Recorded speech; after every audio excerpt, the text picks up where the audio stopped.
Welcome back to the Act 2 podcast, a podcast for the real life working screenwriter. I'm Tasha Hugh. And I'm Josh Hallman. And Tasha, Yes. I'm going to just cut you off because I'm so excited right now. Okay. What It's are like we the doing best today, day of Tasha? Josh's life. What's happening today? What are we doing? We are going to talk about Back to the Future. Yes. The first act.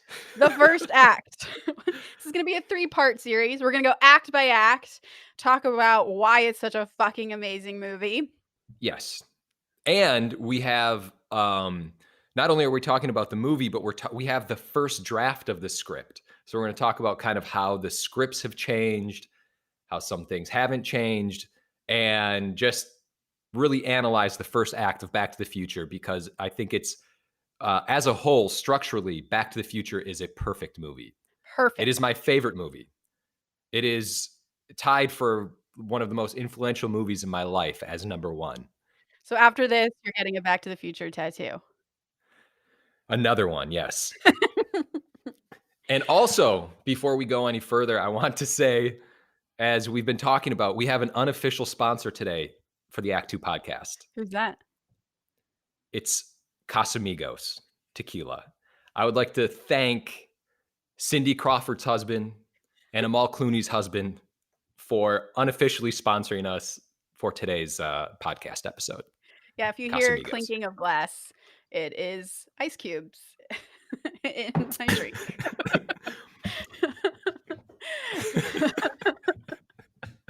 This is gonna be a good one. This is gonna be a great episode. I'm excited. It's Friday, and we were talking about Back to the Future. I'm so excited because I've seen this movie a million times, as I know you've probably seen it 2 million times, and I still, in going back through Act 1, was learning things, and that is very exciting for me. Yeah, I agree. I feel like when you kind of watch it with a different eye, where you're really trying to analyze things and, okay, what does this do for this, which I've done before, but just doing it again, I mean, it's perfect. And we have a lot to talk about.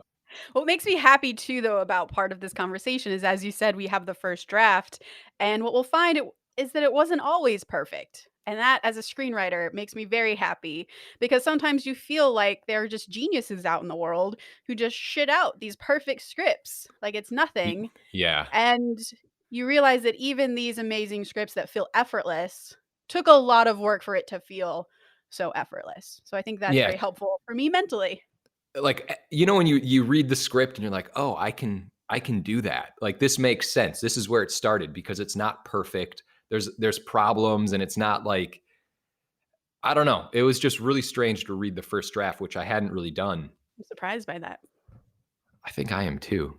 Well, do we want to just hop right in and just start talking about the amazing opening one shot, which is one of my favorite openers of all time? I clocked it at 3 minutes and 20 seconds long. Wow. I was just continually impressed by it. Just all the things that it's able to set up in such a short period of time, while also making it feel very fun. So, like, the shot is a one shot that's actually just very expositional, but done in this very fun way, right? You get these Rube Goldberg hide machines. You see that the Brown Mansion has been destroyed through a newspaper article. So we kind of slowly pan past that. That's information we don't know what to do with yet as an audience, but it'll prove to be important in the second act. We find framed pictures of famous inventors. They set up your inventor. How do they do that? Well, first they show you Thomas Edison, Benjamin Franklin, Albert Einstein. There are framed photos of these guys in this room. Moving past that, then you start to see all of his weird contraptions, like a contraption that turns on the TV or the radio. And it starts talking about like a Toyota dealership downtown, and it sets up what time period we're in. We're in 1985. There's a coffee pot that goes off with no coffee. That's immediately like, you're used to seeing a coffee pot, but suddenly there's no coffee pot in there. Why is that going on? And I think too that the juxtaposition of kind of things you're familiar with things that are slightly off forces the audience to pay attention, to kind of lean in and start putting pieces together of what the hell are they trying to show me in this one shot, which I think is very cool to keep the audience very active. There Then you get the toaster with the toast that's coming up and down in this kind of haywire machine, which the toast is burnt. So someone's clearly not here. They're not picking up their toast. Someone's absent from this room.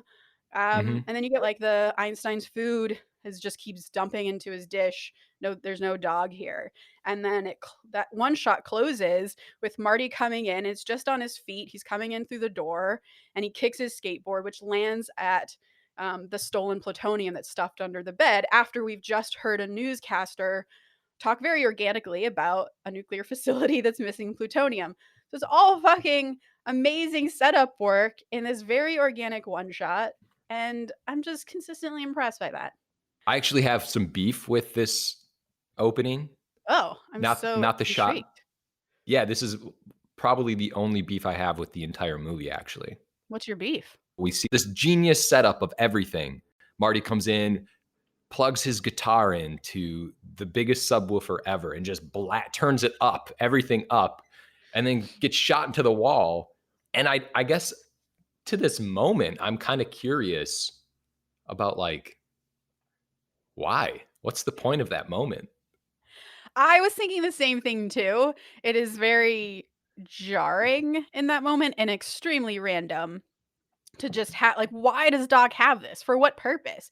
I guess you can only assume he has this giant speaker or amp or whatever it is, because he's a inventor and I don't know, it's related to crazy experiments that he's been doing.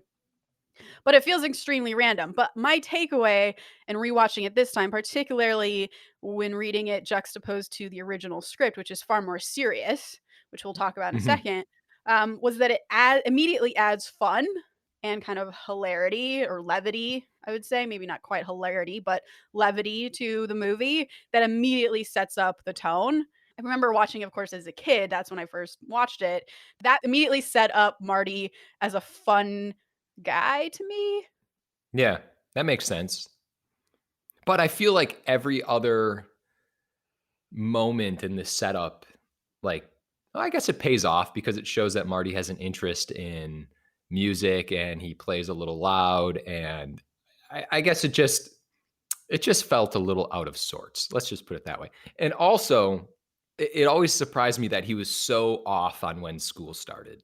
Like 20 minutes is a big time to be off. 25 minutes, I think. And Well, I Doc mean, calls that's him. so important to his character is he's very lackadaisical, doesn't seem to have a lot of ambition, This is true. as the principal later says. So let me ask you a screenwriting question.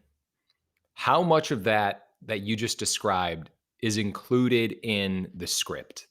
Is everything included? Or is it because the movie has the benefit of being written by the director, co-written by the director? It's not in the script. It's the tone of it's in the script. I think they Right, say that this is, a laboratory that has a bunch of different machines going on and that it's clear no one's been here for a while. right. They do have a newscaster talking about the stolen plutonium, although it's more Mhm. organic in the final movie than it is in the actual script. It's a little bit more on the Right. nose in the script. But yeah, they just basically give that it's a small paragraph description and the director created from there. Yeah, I find that there's gonna be a few times throughout this that I feel that Zemeckis being the co-writer is a huge benefit to this movie because he, in my opinion, is a genius. He's one of probably my top 3 to 5 favorite directors and movies that he's created. Um, well, anyway, we can move on.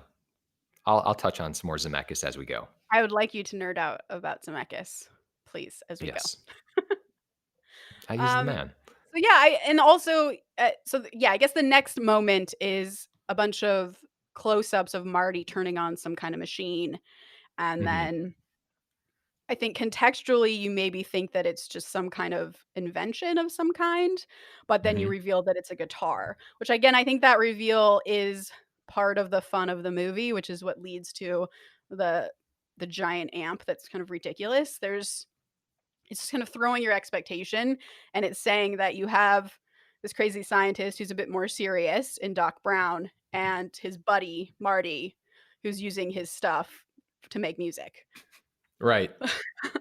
And I think Yeah, too, like the massive speaker and all of that is just like a kid's dream. So I think that it being so giant is again part of like the kid-like wish fulfillment that helps make the tone a bit lighter and I agree. more fun. Yeah.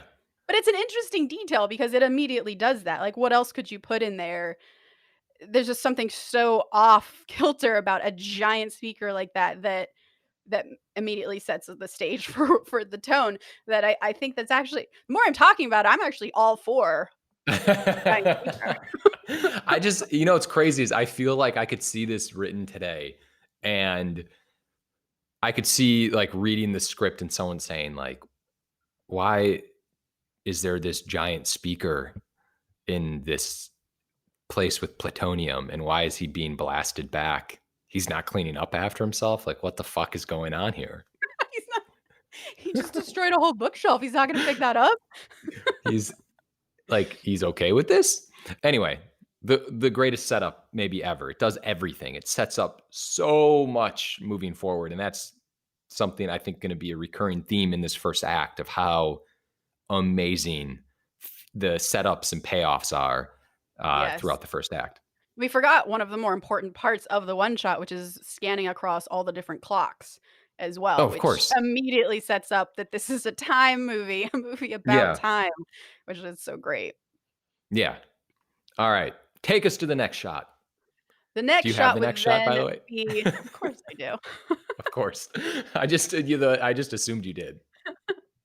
I have all of this color coded and outlined right in front of me. Oh, I don't know what I'm doing. Tasha has this all just mapped out.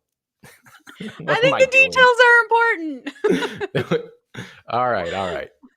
So the next beat is then this alarm buzzes, which is like there's like a close up of like a huge fire alarm basically, and it ends up being a phone in the lab that Marty picks up.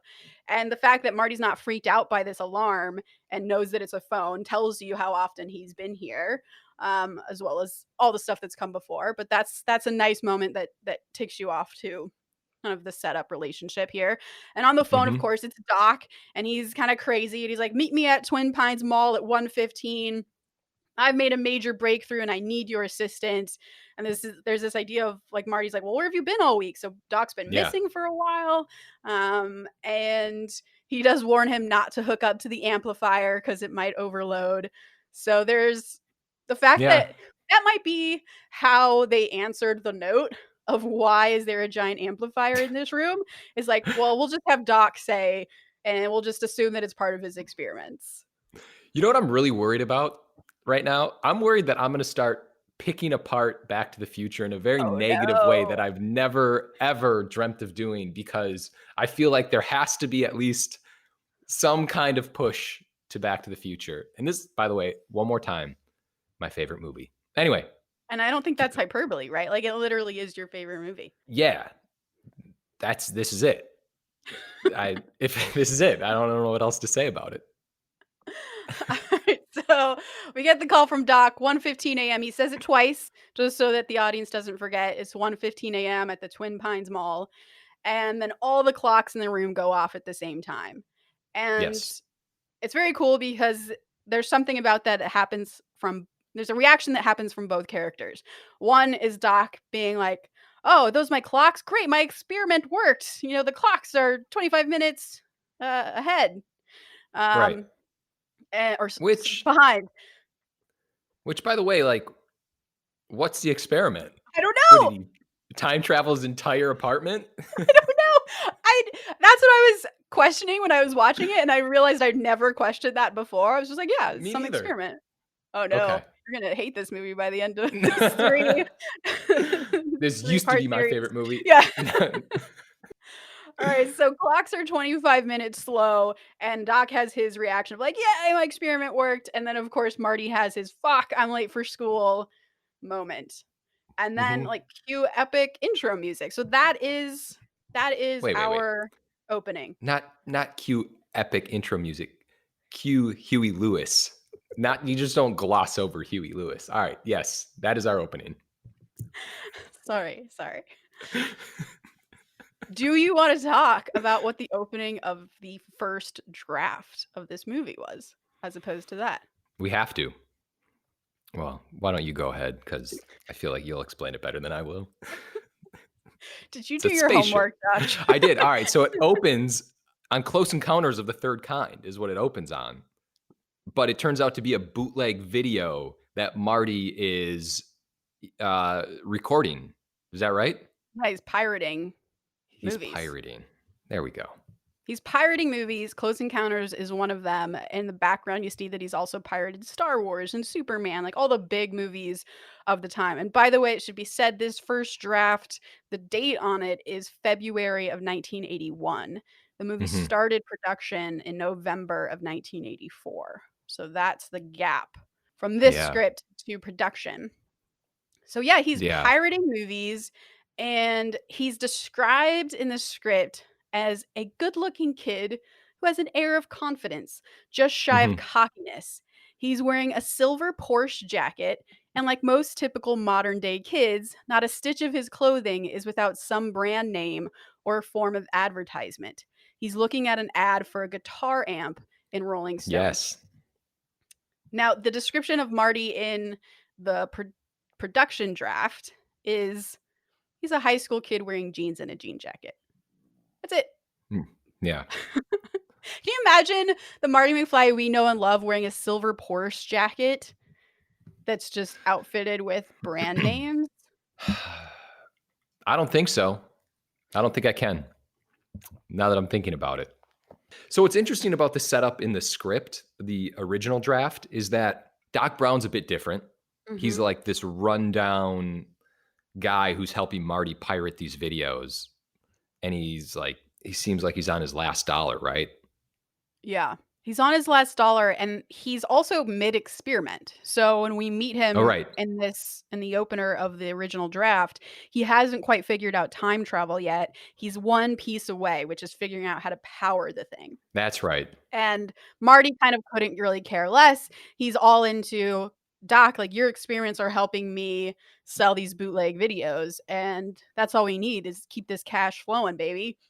And there is one door in the garage or wherever it is that they're working that is always locked, and Marty's always trying to get in there, and Doc is kind of little bit mysterious about what's behind that door, and we know, of course, because we have perspective, that it's probably Yeah. his time machine that he's working on. But yeah, Doc is very different in this draft. Yeah. And of course, I'm not the first one to say this, but the what is Doc Marty relationship doesn't really get answered in Back to the Future. And I'm sure that would have to be answered in a current day script because of the age difference and Hmm. activity and everything. But one thing I was gonna say about both openings is they both are in the original draft in the actual movie, there's a lot of reference to time and clocks. And they were so aware of that and putting that in, and that never left the draft, or that never left the movie. I mean, Yeah, they're it's very there. careful about keeping that thematic, visual thematic. Yeah. I think one thing that I noticed also in this opener of the original draft is how much Doc Brown has this kind of monologue conversation about time, just kind of generally philosophizing about time. Hmm. And it's interesting because it's not advancing the plot or really character at all. It's just a lot of exposition about what Doc thinks about time. And as you'll see as we keep going down through the movie, there actually aren't a lot of scenes of people just talking. What's Yeah. more interesting is not what they're saying, but what they're doing. And in this first draft, that's flopped, where it's what's being said that's supposed to be more interesting than what's being done. And I'm very much a proponent of what they ended up doing in the movie, which is always have Of something course. going on in the background that characters are engaging in that helps make exposition feel less like exposition. So when we go through it, I think it'll be fun to kind of see how they ended up pulling that off. Yeah. All right. Let's keep going. Let's All keep right. moving in the movie. Okay. So Marty then kicks his skateboard down on the cement on the pavement. He hops on the back of a Ford truck and he drives through Hill Valley, or he rides through Hill Valley rather. And this is obviously, we're only talking about the first act, but this is a huge setup to what happens in the second act when he fights off Biff and all of his guys. But also when he's going through town, we kind of establish Marty's character as like, I don't want to say someone who skates by, but just, you Pun know, intended? yeah. Yeah. Pun intended. But like women in those aerobic classes are waving at him, and he just seems like he is a very loved character throughout town. He's Marty. Loved by ladies, but he's on the back of that truck, and the dude driving it looks back and sees him and is like, "Oh, fucking punk kid." Yeah. Well, yeah, I think that's just how it was in the 80s. Fucking punks on skateboards. Yeah, there's definitely a devil may care attitude to Marty, and that you get immediately from the fact that he hitches rides off of these trucks, Yeah. And steals he's great. rides. And then he drives past the cafe that he later goes into before he heads up to school. Mhm, and it's now an exercise studio. He even passes a van with the campaign posters that All right. are in foreground, so you're forced to notice it, but you're not there's no real comment on it at all at this point. Mhm.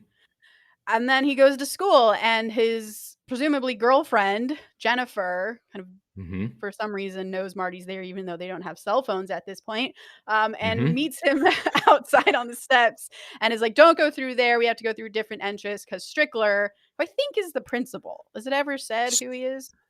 It's Strickland, Strickland. and Sorry, yes, he Strickland. definitely is the principal. Okay.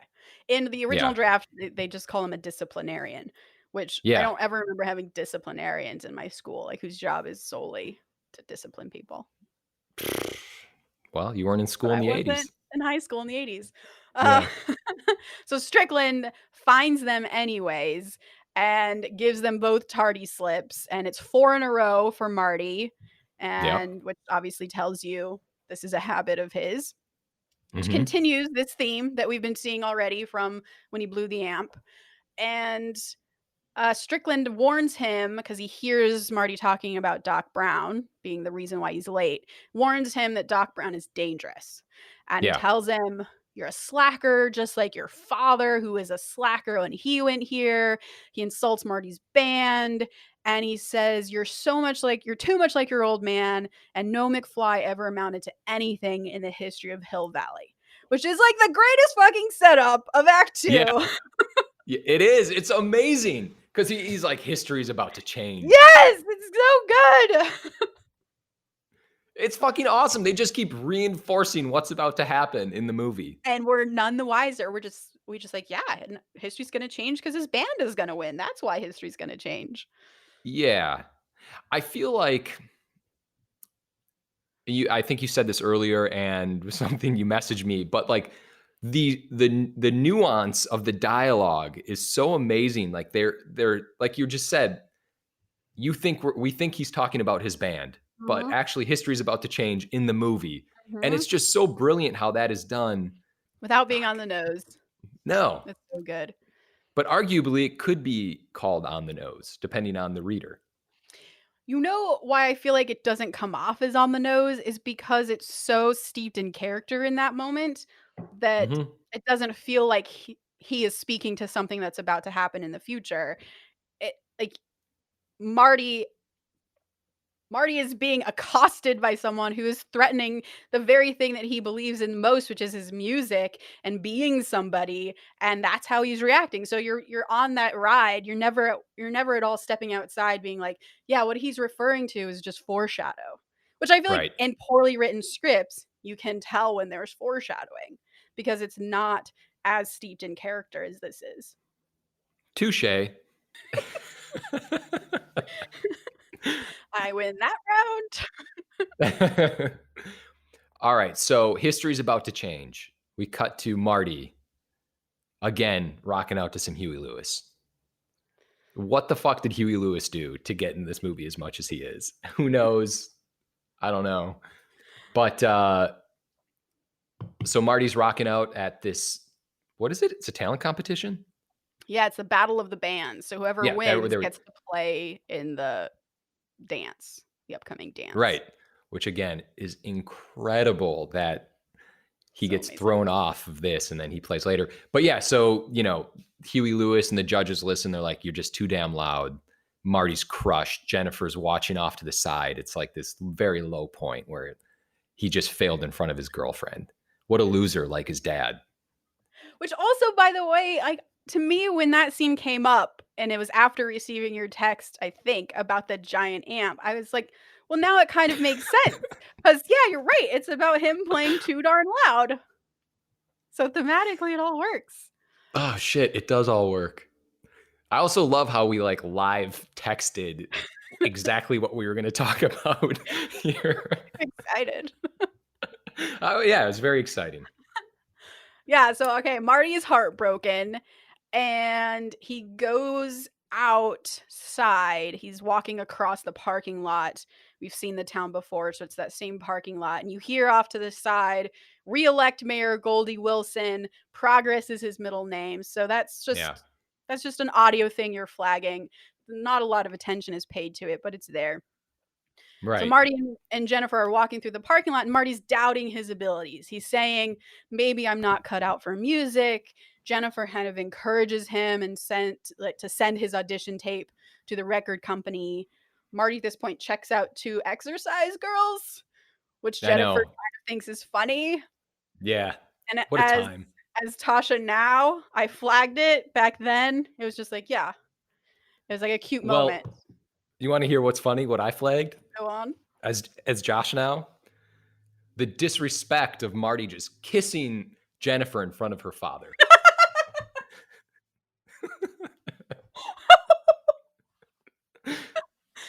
I would have gotten out of my car and been like, dude, no, you don't kiss my But they're daughter like that. dating. They're dating so much that they love each other. She writes, "I love you."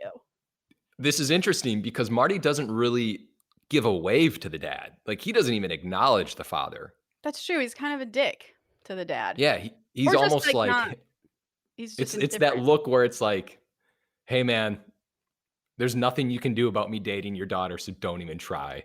I totally didn't pick up on that, which dad Josh, I get that you totally did. Fuck this movie. What have you done, man? Well, I felt that way about him checking out the girls because this is your hero and he's like with the girl he supposedly loves and he's so she's encouraging him to follow his dream and he can't even grace her with his attention that he like is distracted by 2 butts. So Yeah. that's a little character setup for you. Yeah, I mean, not a I don't have no problem with that whatsoever. I feel like I'm gonna have to walk back my statement a little bit about checking out the girls because I just remembered that the line that he gives when he's doing that, when he's distracted and checks them out, is he says, "If you put your mind to it, you can accomplish anything." That's something that Doc told him. He's like, Mhm. it's like Doc's always saying, "If you put your mind to it, you can accomplish anything." And then he looks away distracted by the hot girls. So that like the fact that you're distracting him while he's telling you that Doc gave him advice to put his mind, to focus, and if he focused, he could do anything, is like kind of the greatest character moment, really. Another great moment. Another great moment that could have gone badly, I guess. I wanted to say something like in the background on the theater in that scene we're talking about, there is Mhm. a porn. I think it's called Orgy American Style. Yeah. Unless there's some kind of cinematic masterpiece that I missed out there that I'm pretty sure it's a porn. And what's weird is that in the original draft, at one point, Marty is selling pornos. He is. Like when he's bootlegging and pirating tapes, it ends up being a porno. So I'm not making any assumptions about Bob Gale and Bob Zemeckis, but Well, just something I noticed. I think in the production draft, it specifically calls it something like "wet hot teenagers." Oh, Jesus Christ. I think that's the title of the movie, and then it was changed to a more euphemistic Oh my orgy. God. Yeah, yeah. I think too something that's really awesome and set up is some of the dialogue that's going on here as Marty's doubting himself, where he's like, "What if I send in the tape and they don't Yeah. like it? What if they say I'm no good?" "Get out of here, kid. You have no future." And then he says, "I just don't think I can take that kind of rejection." And Right. then even says, "Jesus, I'm starting to sound like my dad." Which, as you know, his dad literally says this line in act 2 of the movie, which is incredible setup. Awesome. And then we get very easily Jennifer's like, "Well, your dad's not so bad. At least he's letting you take the car tomorrow night," which is going to again pay off. None of this Mhm. dialogue is fat, by the way, in case you haven't noticed. It's all purposeful, but all feels very natural. In the Right. background, as they're having this conversation, we see a woman handing out posters talking about Save the Clock Tower, as you were saying. Mhm. Marty's distracted again by this truck that's really awesome. And someday he wants that truck to go to the lake with Jennifer. Cool Right. dude stuff. What? It's a nice truck. It's a nice moment. Nice moment. And then they start talking about his mom, where Jennifer's like, "Oh, does your mom know that we're Right. hanging out tomorrow night?" And that's when we get some interesting backstory about mom that she lectures him all the time about, "Oh, when I was a kid, I never did that kind of stuff." And he jokes that his mom was born a nun, which of course sets up the future. And is at Awesome. this moment in the movie that I actually kind of wondered if the premise that started this whole thing was Bob and Bob being like, I wonder what our parents were like when we were kids. Like, what were they really like? They tell us that they were this kind of kid, but I bet they weren't. I bet they were more like us. And then writing a movie around just that random idea while you're having drinks. Well, according to Bob Gale, um, since you asked, by the Go way, on. I had once read that he was very similar to that. He was looking through a yearbook, and I think that he saw that his dad was like voted most likely to be something or whatever the case. And that then started getting the wheels turning of, oh, what was my dad like in high school? What would it be like to meet my parents in high school? So I don't think you're that far off. Interesting. Well, what I like about that is it wasn't like I set out to write a time travel movie. Let me reverse engineer how to do a time travel movie. It was, Right. I want to know what it was like to meet my parents back then, and then Yeah. building a movie around that, which I think makes for less heartache when you actually start outlining and structuring Yeah. something, as you and I have both found out because we've both come at it from the other direction for sure. Yeah. I just wanna write a fantasy movie. Fantasy meets John Fan Wick. Why can't I do that? fantasy time travel with John Wick. Okay. Let's reverse Moving engineer. on. Alright, okay, so then you have this whole sequence where they're, like, trying to kiss, and Oh yeah. gets cock blocked in some way. The first Mhm. way is through "Save the clock tower." That woman gets right in their face and tells them the whole story, very briefly, but tells them the whole story of how 30 years ago, lightning struck this tower and it hasn't run since, and he just gives her money to get her the hell out of his face. And she gives Marty a flyer, and he's like, "Okay, great, thanks, get the hell out." They're Yeah. interrupted again.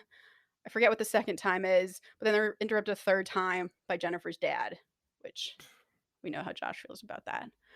Yeah. Um, and then there's a reason why he has to keep this flyer because his flyer is important. He doesn't give a shit about it right now in Act 1, but it's going to prove vital to how he returns home in Act 3. And the way that they get him to keep it is that Jennifer is going to her grandma's tonight and Marty doesn't have the number to reach her. So she gives him that number and writes it on the back of the flyer. So now Marty Yeah. is forced to keep this thing and put it in his pocket. I think another small moment here, which may be in the acting, maybe in the directing, I don't think it's in the script, but as she's kind of leaning down to write the note, Marty's just kind of like watching her hair as she writes Mhm. it. And there's a sense that he actually really does love her, which I think is great, Yeah. particularly coming off of the moment where he just checked out 2 chicks. I mean, he's 17 years old. You forget that because he looks like he's 20 something, but yes, obviously. Cut him some slack, man. Pig. He's just a kid. He's in love. He's conflicted. He's working through his emotions. Um, Okay. and then kind of the last thing I clocked in this scene, pun not intended again, Nice. is that Marty, to leave the scene, he grabs very low onto a police car in order to hitch a Yeah. ride out of the parking lot, which again just emphasizes that he's a bit casual when it comes to the rules of things. Yeah. So what is the next scene after he rides out with the police car? So the next scene is he's coming home. He gets home, he kicks up his skateboard, and while he's coming home, there's a tow truck that's pulling in a car. Marty looks at it and he's like, ah, shit. I'm supposed to use this car to go up to the lake this weekend. He walks inside, he sees his dad, and we meet Crispin Glover, George McFly. We also clock the Lion Oh, Estates yes. entrance, which becomes Yep. important. Right now, when we see it as he's riding into his neighborhood that's just covered in graffiti, we'll flag Yeah. that later. And this is like, I don't want to jump ahead of your notes, but like the next couple moments are like the most important moments in the first act. Why do you think that? Go for it. Jump in. Well, because we get to see little weak George McFly. We get to see Biff Tannen boss around and bully the entire house. I actually think Thomas Wilson is like this amazing actor slash Biff Tannen because the way he treats Marty is different than the way he treats George. Like he has not yet asserted his dominance over Marty yet, Mhm. but he gets on George about, wow, well, you only have a light beer in here. So, you know, Biff's fucking drinking and driving on the way home or walking home, wherever he's going. And then on the way out, Biff is like, you know, say hi to your mom for me. And I think that's like the greatest line ever. Obviously, that gets set up a little bit later. So, Mhm. and then we see Marty's like, Dad, what the hell? You didn't stand up for yourself. And George's like, I just can't do it. That's such a good impression. Also, are you drinking straight tequila right now? Straight No, Casamigos? no, it's Casamigos with LaCroix, Okay. which Ooh. which I Are they told you I good? wasn't going to drink anymore. Yeah, it's great. What flavor? Lime. Oh, good call. The fact that you just asked me that kind of worries me about That's where true. I'm at in this podcast. I feel great. Yes, I love this scene as well. It's just so good. And I think the way information is conveyed is so well done. Like you say, you get so much information about how Biff's relationship with his dad is different than it is with Marty. Yeah. And you also even get like the fact that Biff was drunk driving in a reveal where you just know that he crashed the car and he's giving George McFly guff about it being his fault, even though obviously he was driving. And then he says, "Who's going to pay for this? I spilled beer all over my suit when that car rammed into me."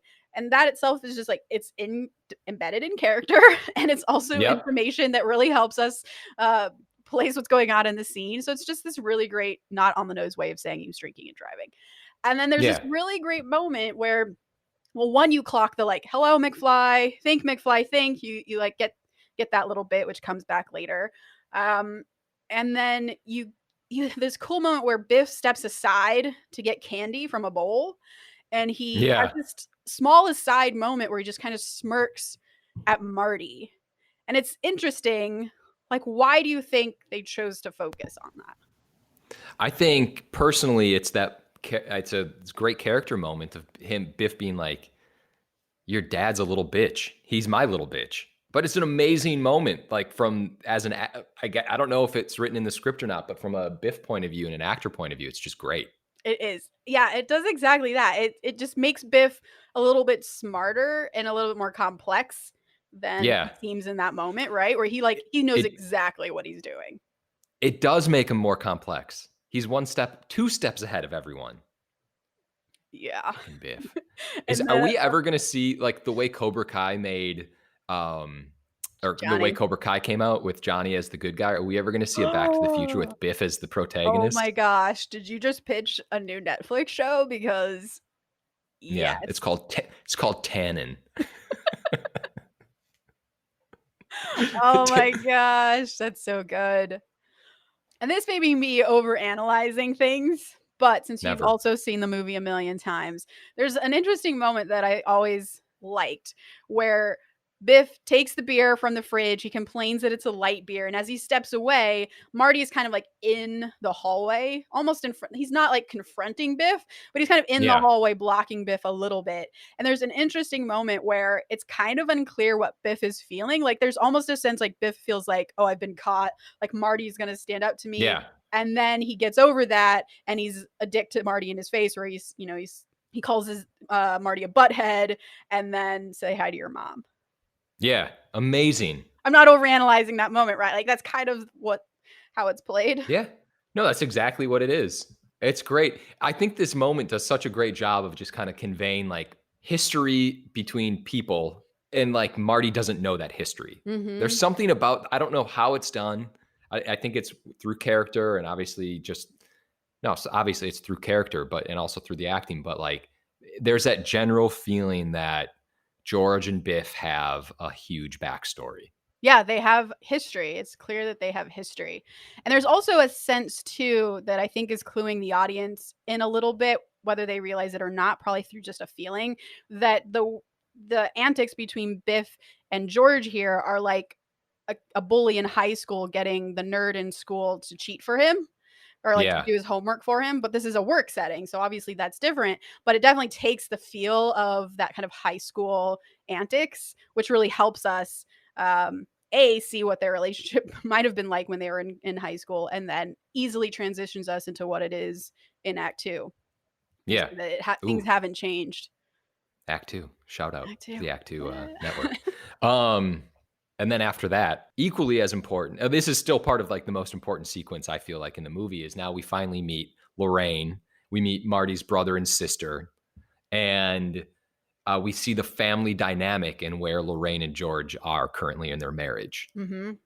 And there's this small moment that about their uncle who doesn't get out of jail yet, Mhm. that only is paid off once later on in the movie, but it's, like, such a great joke. Yeah. Uncle Jailbird Joey. So good. Yeah, I love this scene. You come into it again from a character point of view. So they're not trying to hit you over the head with setups. Where you come into it with George kind of shitting on Marty wanting to play at the dance. Like he kind of is like, Mhm. that's such a headache anyways playing at the dance. Don't worry about it. It's not a lost opportunity. No big deal. Um and the older brother is also kind of on board. You kind of see that the brother and dad are kind of dorks, right? Yeah. Like their laugh is just off. They're watching an old television show that nobody else seems to care about. They're not totally present in the family. And then when you Yep. meet Lorraine, how do you feel about that intro of Lorraine, by the way? I love it. I love the intro of Lorraine. I actually find this to be incredible because, in my opinion, my expert Back to the Future opinion, Lorraine, this is it. This is the all we see of her before we actually see her back in 1955. That's how important this is. And of course, we heard about her when Marty said, "Oh, my mom's like a nun." But I just feel like this scene does so much work for Lorraine. Yeah. The first But the first time we meet her, oh, but I was going to say, from your question, I feel like you feel otherwise. no, I actually really like this scene also. I think it does a lot of work in a short amount of time where Yeah. she's clearly drinking when Hmm. she's in the kitchen coming to the table, which is when we first meet her. She also has a drink in her hand. She does not look happy, and she just Hmm. dumps this cake on the table and talks about, yeah, Uncle Joey didn't make parole again. And there's some like back and forth about, oh, your stupid brother, Uncle Joey. And she says, there's this interesting moment where she says, we all make mistakes in life, children. And she says Uh-huh. this looking up at George. And the Yeah. camera does not reverse to show us that she's looking at George. We just know that she's looking at George. It's amazing. Which is interesting because you don't reverse there, it just makes it very subtle but very pointed. Um, Yeah. and then there's also a sense that the family itself, not, besides just not being close, they're just not successful people, right? The older brother is a lot older and he still works at a fast food place. Mom makes him give her a kiss before going off. And then the sister flags that, hey, like Jennifer called you twice. And that's when mom gets to start piping in. That's the transition Yeah. into a lot of the backstory that becomes important in Act Two. Is now mom gets to comment on how she feels about Jennifer, which leads her into talking about her own life, how she never Yeah. called boys when she was a kid. And she says specifically, I never sat in a parked car with a boy, Yep. It's which amazing. definitely comes back later. I had written something with a father and a daughter. It's called Father-Daughter Day. And I remember my manager, and I were talking about how parents have lives before their kids. And that's a really hard concept for kids to really wrap their head around. And I feel like this ties into Lorraine right here because, well, not only do we not care about our parents' past, but Lorraine has revisionist history about who she used to be. It's more like she's a projection of the way she thinks it should be. Mm-hmm. Anyway, I know I'm getting a little deep into that, but it's perfect setup for her character moving into Act 2. It's perfect. It's so realistic. One day, Amelia's going to be like, Dad, I heard you drinking Casamigos talking about Back to the Future in a podcast. I dug up really old podcast tapes. Something called an iPhone. I don't know. I don't know. Yeah, so Lorraine starts talking about, she just kind of drifts off in this romantic story about grandpa hitting George with a car. And what she says specifically here, which I think is very important, is she says, if grandpa hadn't hit him, then none of you would have been born, which Right. is kind of not really a throwaway line, but it's not really focused on either. But this line alone sets up all of the stakes that we get later on, that since Marty was the one hit with the car in Act 2 and not George, none of them are going to be born, including Marty, and therefore our adventure takes place, which is all set up in this beautiful line. It's amazing. It's so amazing. And it's even more amazing where I'm sure you're going to get to this, but George's reaction to Lorraine saying, it's like, what were you doing? He's like, bird watching. Yeah, he's like caught. He's like, Again, it's just another thing of like how no line is wasted. There's no fat in the dialogue at all, because even that reaction pays off. So great. So then, yeah, mom fills up on her cheap vodka. She continues to tell the story about how she fell in love with George, and sister pipes in to help make it more natural. Is like, yeah, you told us this story a million times, Mom. It's so gross. You felt sorry for him, so you took him to the fish under the sea dance. It's like, no. Yeah. Enchantment under the sea dance. So we hit the nail on the head there. And she talks about how it was our first date. And it was the night of that terrible thunderstorm. Do you remember, George? Fucking perfect. Yeah. But again, a throwaway line. She also mentions here that your father kissed me for the first time on that dance floor. And it was then that I realized I wanted to spend the rest of my life with him, which keys Marty in later to how important it is that he and his mom have a first kiss out on the dance floor, because that's what secures them getting married. Again, just all told in like a romantic character story that you don't really flag until you have to in Act 2. Because as she's telling it, she's kind of, daydreaming about back in the day. And you're absolutely right. It's all about kind of like, it was romantic back then, and that's who George used to be. And now here we are. Mm-hmm. So after you kind of set up that story and kind of the vague feeling that this family sort of sucks, it cuts to a clock, and it's 12:28 a.m. So again, you're kind of also hitting on that clock time theme, because you're cutting right to a clock. And you pan down to find Marty is sleeping, and he gets a phone call from Doc that it's like, why, you fell asleep? Like, go get my video camera. It's super important. Meet me at the mall. Is this our inciting incident? I guess meeting him at the mall is the inciting incident. Yeah, that's what I think too. I feel like there's room for debate, but... Well, it's interesting. It's a slightly fluid inciting incident, because, it's set up earlier, but you gotta go to the mall. That's the inciting incident. And it goes so fast. That's how great this movie is. You're just flying through this, and you don't even realize that you're like 25 minutes into the movie at this point. Mm-hmm. So good. Right. So he gets the call. He sleeps in his clothes, by the way, doesn't bother changing. No. He's just going to wear this for the entire movie. And he gets the call. He's out. He's going after Doc Brown. He arrives at the mall with the video camera. He sees Doc Brown's van. No Doc Brown. He sees Einstein, the dog. Kind of as a mysterious shot, which is pretty interesting. It's sort of our first sign that something weird is going on. I think Einstein's just kind of staring at nothing. Mm-hmm. Marty gets down there, and he's like, where's Doc? And then the van opens, and there's smoke for some reason. I don't know why, but there's smoke. Who knows? And it's this kind of epic reveal. So Doc exits the car, and he's like, ta-da! Welcome to my latest experiment. roll tape. And now Boom. we're in exposition phase that does not feel like exposition.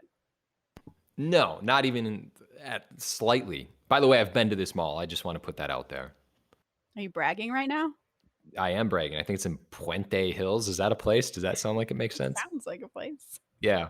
And what just I know this has nothing to do with character or anything, but the attention to detail of calling it Twin Pines Mall is just brilliant because later it becomes Lone Pines Mall or Lone Pine Mall. Oh shit. I mean, this is just so great because the intro here of Doc Brown, we've been building to this person. We hear his voice only, and he's kind of like, we see his place, and he's like this eccentric, crazy man who has all these clocks. And you're like, who the fuck is this person? And then we finally meet him. And when we first meet him, And we've heard Strickland be like, get away from that guy. He's terrible. yeah. And so now, And it's yeah. just such a great intro to Doc Brown, who's kind of like Kramer, by the way. But it's A little bit.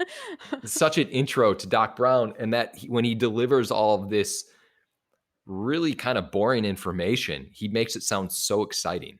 So he kind of just jumps in. And I think this whole section everyone should study for the way that information is parceled out, Mm-hmm. where Doc just kind of immediately is like, roll tape. He straps Einstein into the car. He compares their clocks. And then he uses a remote control to drive the DeLorean. And you see that he's kind of reckless. It makes Marty a bit nervous. And he like forces Marty to stay next to him in the line of the car. And all the information he gives at this point is, if my calculations are correct, when this baby hits 88 miles per hour, you're going to see some serious shit. Yeah. And then he revs the car, and that's it. And then the rest of it is the audience experiencing what the fuck is going on with Marty. We don't get Yeah. a lot of information. Oh, I've just built a time machine, and look, I'm going to practice to make it work. You don't get that. You get to live the experience in real time. So Back to the Future is such a magical movie, but there's not like a lot of fantastical moments in Back to the Future. It's only the two time machine moments. It feels bigger than that for some reason. It's just these two moments, but it feels like this is like this magical adventure. You're right. It's genius. All right. So he's like, you're going to see some shit. You're going to He see some puts Einie serious in the front shit. seat. Einie's in the front seat. He forces Marty to stay with him in a moment that's actually pretty funny. And then he drives the car right at them, and the car just disappears right before it hits them, and this fire just blows between their legs. And I feel like that image is kind of how you feel watching that moment. It's like, holy shit, what Yeah. just happened? Please now explain that to me. It's like an incredible decision for Doc Brown to not be 100% sure there's going to be time travel, but just stand in front of a car that's coming at him at 80 miles per hour. Because there's definitely a sense of like, oh, I'm glad that worked. Like he Oh, just yeah. put this 17-year-old kid in danger. Yeah. And shot his dog back somewhere. Yeah, and then Marty's freaking out. Oh my god, you disintegrated Einstein, which this is kind of copy pasted from the original script. The first time Hmm. that Marty sees Doc zap someone in time, which by the way, to like shift over to that script and what's going on in the original script at this point for a second. Uh the reason why Doc Brown figures out the solution to time travel, and because his problem was, I don't have enough power to do it. The way he figures out how to do it is Marty drops some Coca-Cola on one of his experiments, and it sparks and like creates all this power. And Doc's like, Yeah. "Oh my god, what is that?" And Marty makes a joke about how Coca-Cola is the most guarded secret recipe of all time. Like nobody knows what it is. And that's a really cheap, shitty way of solving time travel. Sorry, Bob and Bob. Yeah. I agree. I feel like there has to be. But what's really interesting about this in the current in the movie is that they just take out that Coca-Cola moment, and we just assume that Doc Brown has figured it out. And obviously he hits his head and has this vision, he talks about this vision he had back in 1955. And that's cool that like they were smart enough to take that out. Like we don't need to see how time travel is made. It can already exist. Mm-hmm. And Doc Brown has already done it. They're Mm-hmm. just jumping into it. Yeah. I think that's a great note because it's honestly not as interesting to see how the sausage is made than it is to just see that he's done it and to have to, as Mhm. I said, like live in real time this experiment. So yeah, I think it was a really great choice to move the movie up a little bit. Yeah. So this is when Doc delivers his great line where Marty says, Where the hell are they?" Meaning the car and Einstein. And Doc says, "The appropriate question is, when the hell are they?" Right. And we get just some rapid fire explanations that Einstein's just become the first time traveler. He's 1 minute into the future. He talks about how they'll catch up with him in a minute. And Marty gets kind of a moment to just register what's going on. And we're with Marty in this scene. We're like, wait, slow down. Like, Doc, what are you trying to tell me? Like that's how I'm feeling as an audience member. It's also where Marty is at the same time. And so Yeah. using Marty as the audience's point of view in that scene, I think is really, really smart. Absolutely. And would also like going back to having everything being very important to in the second act, all set up, set up, set up, nothing is missed, is now Marty is recording all of this. He has this all on tape, and it's like future Doc is going to tell younger Doc how to create time travel. What I also like here is there is a comment from Marty like, "Wait, you built a time machine out of a DeLorean?" Because obviously Yeah. that's kind of ridiculous. It's in the same line as being as ridiculous as the amp. Um, and which I say only I bring up again only because I feel like those notes or the reasons that they exist are similar, where it just makes the movie cooler, just makes it a bit more fun. Like that ridiculous Yeah. amp is more fun. It being a DeLorean, and he even said Doc even says it here is like if you're gonna build a time machine out of a car, why not do it with some style? And the reason why this feels very deliberate on their part is because in the original draft, it's just like the time machine is just in a room. It's in a storage room and there's Yeah. no flash. Like I don't even remember what it's described as. It's very unmemorable.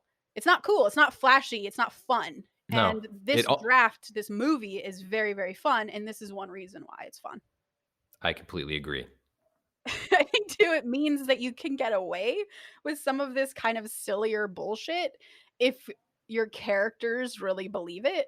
Like when he says, if you're going to build a time machine out of a car, why not do it with some style? You're like, yeah, I mean, that makes sense. All right. Yeah.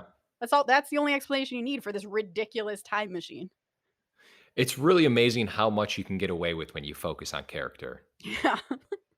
I think too, let's talk about Doc and Marty in this scene because I think it's also fun how Doc kind of looks totally scared and surprised, but also excited by this process. And I think him not being 100% sure of what the hell's going on and what's about Yeah. to happen actually makes the scene more exciting that the Yeah. character who created time travel isn't completely in control, which is pretty scary and interesting and just makes it more lively.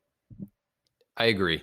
And also in this scene, doesn't Doc, he tells Marty, like, you've been a great friend. I'll see you later. Mhm. And it's really crazy to think that this is sort of the end of their friendship because Doc's about to embark on his own adventure. Mhm. And I've always found that really interesting how like this entire relationship was going to come to an end at this exact moment. Well, theoretically, he could come back whenever he wanted and hang out with Marty again. That's true. That's very true. But yeah, this movie does such a great job of having like getting the most out of one scene with one Mhm. person or with one character. I mean, They do actually play it out to emotion where Doc is saying his goodbyes, right? And Marty says, and it's a very like dramatic moment in the midst of this craziness where Marty's like, "Hey, Doc, like look me up in 25 yeah, years." He's like, "I will, buddy. All right." You know, like I will, buddy. Yeah, I agree. But then Tasha, shit hits the fan. real fast. You know why? What happens? Because Doc Brown stole some fucking plutonium from some Libyans, or he shorted them or something. And now the Libyans have found Doc Brown and they're coming after him through the parking lot of the Twin Pines Mall. Mhm. Wait, before that happens though, you did jump ahead because there's Oh, yeah. another huge setup in this expositional scene where he's like typing in all these random dates of all the cool shit that he Oh, can go God. Yeah. see. Of And then he's like, course. this huge date in the history of science, November 5th, 1955, and it's the last date that he leaves, like, lingering on the board, and his excitement turns into a memory, and he just starts kind of like Lorraine was doing back in the dinner scene, just kind of remembering this moment where he figured out Mhm. time travel by slipping off his toilet, as you said. And this is where we get the final explanation of the flux capacitor. Like, I created the flux capacitor after I woke up from hitting my head. So obviously it's a little coincidental that the time that he, or the during the time he created time travel and a flux capacitor coincides with the time of the Enchantment Under the Sea dance, right? Okay.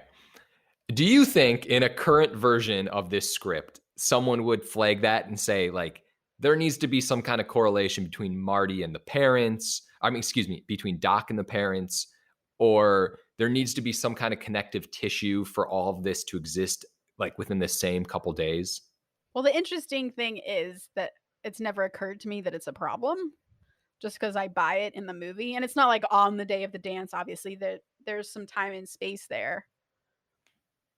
Yeah, it's never bothered me. This never bothered me either until I But I can really started to 100% analyze it. see like a studio note coming back and being like, this feels all too coincidental. Yeah. Which is really interesting because we're talking about how seamless the setup is and how there are setups and payoffs, but now there's like these glaring coincidences that have happened in Back to the Future. But is this the only coincidence? Well, yeah, but I mean, I think it's a pretty It's a big pretty big coincidence. But I wonder coincidence. if you could, if everything else is stronger and is so strong in the movie, if you can just be like, yeah, that's the one by. Sure. Because you don't want to complicate the movie by saying, oh, he goes to November 5th, 1955, and then has to jump to another time to visit his parents. And then, like, you don't want to create complications. It's so much simpler to have it take place within a few days of each other. Yeah. No, of course. Man, the thing that's running through my head now is like, if I had written this script and I got the note that it's too coincidental and I changed it, I would have been messing with genius because I would I have know. changed Back to the Future. So I would have had to have the wherewithal to challenge that note and be confident that, I'm sorry, you're just going to have to buy into that one thing and I will make it all worth it. Yeah. Oh, this is simpler. Okay. But yeah, so Doc reminisces. He says, back on, October 21st, 1955, is when time travel was created. I bumped my head, created the flux capacitor, yada, yada, yada. Marty's listening, he's filming, and he's about to take off. Him and Einie are just about to set off into the world. Yeah. Here's also where he makes his comment about how, man, I remember when all of this was farmland as far as the eye could Mm-hmm. see. Old man Peabody owned this. He had this crazy idea of breeding pine trees, which is played as a joke, but we've obviously seen it's the Twin Pines Mall. And this is the moment. So it's after all this explanation that Marty's like, does this thing run on gasoline? And we get, no, it runs on plutonium. And then we get a whole like, Boom. what the fuck? And then they actually put plutonium in. This is what puts Marty in his crazy looking spacesuit that ends up freaking people Mm-hmm. out later because he has to handle plutonium. And they do the whole dramatic moment, and Doc's about to go into the car and he's like, oh shit, what was I thinking? I almost forgot to bring an extra plutonium. How do I expect to get back? Because you have one Right. pellet, one trip, which is again setting up the rules, but it's embedded in a character being like, oh shit, I'm so crazy, I forgot about my other pellet. It's not like, if you only have one pellet, Marty, and that's it. It's not that version of the scene. I feel like you almost went full Doc Brown. You pulled back a little, and then you were almost there, but that was a good Doc Brown. And then the way we get the Libyans is you see Einstein start barking. Van pulls up. Doc walks to the camera and he says, oh my God, they found me. Run for it. Mm-hmm. It's like, who? And then The Libyans.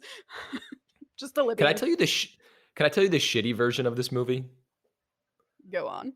I never really thought about this, but I feel like there's a shitty version of this movie where, or maybe this is a fucking awesome version of this movie, but Marty goes back in time and the Libyans somehow get like looped into his little time travel. And then like the Libyans are hunting him back in 1955. That's very much the Josh action version of Back to the Well, Future. I'm glad I started that as the shitty version of this, and then that turned No, into you said the my awesome action. version. You said the awesome version. And they, yeah, no, in this one, the Libyans would be like George and Lorraine hunting Doc Brown. Anyway, yeah, the Libyans come in.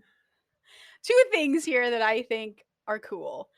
One Mhm. is that Doc runs off and says, "I'll draw their fire." So he's like trying to Yes, protect Marty, and there's something very sweet to that moment. And there's also this great setup that forces Marty into the car. So it's not like an yes, obvious Marty's going to get into the car and go time travel to escape these guys. That's not it. That's actually never Marty's intention at all. In fact, he tries to run away, but he gets cornered by the Libyans so that he has no other option but to climb into the car. So that's like the last choice he has, which I think is very yeah, cool. and I love it. I love the that the Libyans gun jams, and something happens, and Marty just nearly dies. He faces Mhm. it, and he has no choice. Oh He yeah, jumps they into the actually car. shoot him, but the gun jams, so he could be dead in that moment. Yeah, Yeah, that's cool. Yeah, the movie could have ended right there if for not that small moment. and then it's a movie about the Libyans Yeah, returning plutonium to whoever they want to sell it the to. Libyans are now time traveling. Yeah, it could have So been. yeah, he jumps into the car. He unwittingly kind of turns it on. So he's actually just driving the car and then shifts into gear, and that's what turns the time travel part of it on. And Right. then he keeps what I love about this scene too is he keeps almost hitting 88 miles per hour, but because they're in a mall parking lot, there's a lot of turns, and so he then turns and then the car slows down. And then it keeps building on itself where the Libyans are now pulling out a bazooka and Marty Hmm. again is forced into a new choice. He has no other option. He has to gun it as fast as he can or he is going to die. And that's when he hits 88 miles an hour. So again, it's forcing our characters into these choices rather than Right. them just obviously coming to these conclusions themselves. Yeah, I actually think that's a really, really interesting point. We talk about this a lot actually because you and I write a lot of action and we're always talking about how do you make these action scenes more interesting and more suspenseful. And you Hmm. and I have always held up Mission Impossible as a model where something always goes wrong that forces Yeah. Tom Cruise to have to adjust and do something else. And that continues to happen within the course of the same scene. And this is another example of that, of a very good example of it, I think. And it's Yeah, for I some agree. reason, as much as we're aware of it, you and I, it's really hard to execute. And I think it's just because in our head, we know where our characters need to go. And it's harder to sort of reverse engineer problems if you know where they have to go because you're just so in a rush to get them there as a writer. Yeah, I think, and we've talked about this. My guy JJ Abrams, he I think does a really good job of always complicating action scenes. This is kind of what happens here to Marty. Is like there's one obstacle after another where he could have driven out of the parking lot. He could have something could have happened, but I don't know. I hope some of that made sense. I kind of drifted off there, No, I rambled. think you're absolutely right. It's just making it more and more difficult for the character. And Yeah. the fact that time travel does not occur to Marty as an option, Hmm. I think is very cool because that just puts your character again slightly behind the ball, um, which is just more fun to watch, I think. So I agree. end of act one is like 31 minutes in where Marty hits that 88 miles an hour. He's about to run into a kiosk in the parking lot. And instead he's suddenly in a field and he hits a scarecrow, Boom. which we've Yeah. already He's set up because we know what's happened because Doc has already said, I remember when this was all just open fields. yeah. So we know what he's done and where he is. So that's the end of Act One, everyone. And what an Act One that is! It is so jam packed and yet so fluid. It's a masterclass in Act Oneing. It is. It's amazing. I feel like even though this was a little bit of on the longer side of our podcast, I feel like this flew by, personally speaking. Just because we enjoy talking about it so much. Probably. But no, it is. It's a masterclass of an act one. Anyone who's ever wanted to write anything should watch the first act of Back to the Future.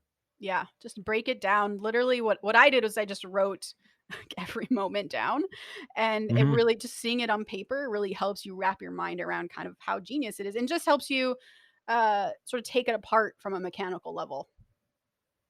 Yeah, waste no moments and have everything rooted in character. It's so hard. They make it seem so Yeah, effortless. But it took them 4 years to get that script, and who knows how long it took them to write the first draft.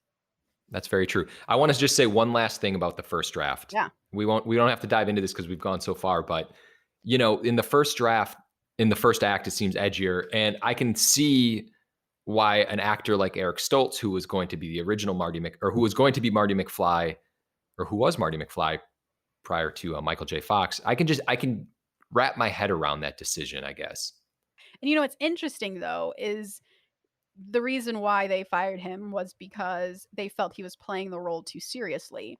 So I Right. wonder if, yeah, you're right, like Bob Zemeckis remembered that first draft and what his intentions were with that first draft of making it a bit more dramatic. And then once it started playing out, he was like, "Oh wait, this is not going to work. It really does have to be Yeah. more fun."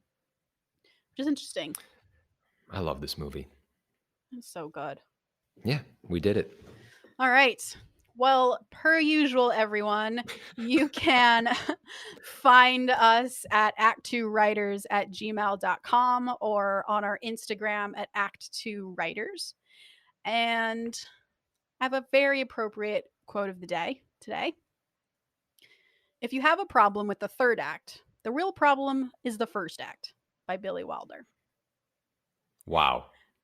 And if you liked anything you just heard, please rate us, write a quick note in the comment section. We'd really appreciate it. And as always, the Act 2 podcast is a production of Act 2, a network and support group for the everyday working screenwriter. This episode was edited by Paul Lundquist, music by 414 Beg, which you can find on Spotify.